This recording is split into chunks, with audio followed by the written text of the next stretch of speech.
لا يؤمن أحدكم حتى يكون هواه تبعا لما جئت به لا يؤمن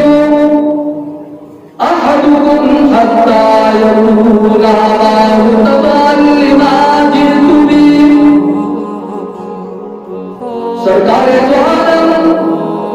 دل کی گہرائیوں سے کہو صلی اللہ علیہ وآلہ وسلم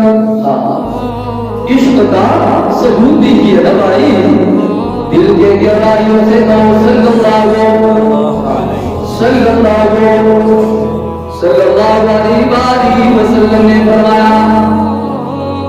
تم میں سے کوئی شخص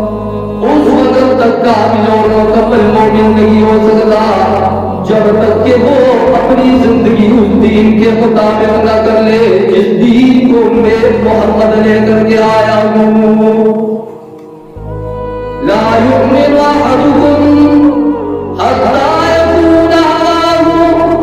تبعا لما جئت به جو دین پاک پیغمبر صلی اللہ علیہ وآلہ وسلم لے کر کے آئے ہمیں اپنے احساسات جذبات اپنا ظاہر اپنا باطن جب تک تو شریعت کے مطابق نہ کرے پیارے آقا نے فرمایا اس وقت تک تم کامل اور مکمل مومن نہیں بن سکتے ہو یہی حدیث ہے دوستوں آج بھی بڑے رسول پر میں سنا رہا ہوں میرے عاشقوں آپ سن رہے ہو اور اسی حدیث کو اللہ کے رسول صلی اللہ علیہ وآلہ وسلم نے منبر رسول پہ بیٹھ کر کے پاک پیغمبر نے سنایا سامنے میرے والے صحابہ تھے اور صحابہ اکرام رضوان اللہ تعالی علیہم اجمعین نے جب سنا تو اسی ہی حدیث مبارک کی زندگی میں ہم نے تمام ایام شب و روز گزارنے لگے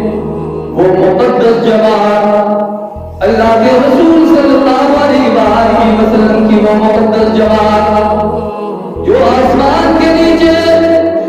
زمین کے اوپر اس دور سے لے کر کے تا قیامت تک اگر کوئی مقدس ترین جماعت ہے تو وہ جماعت صحابہ ہے اب اسی حدیث کو سن کر کے صحابہ اکرام رضوان اللہ تعالی علیہم اجمعین نے وہ نہیں کیا جو وہ چاہتے تھے بلکہ وہ کیا جو اللہ اور اللہ کے رسول چاہتے تھے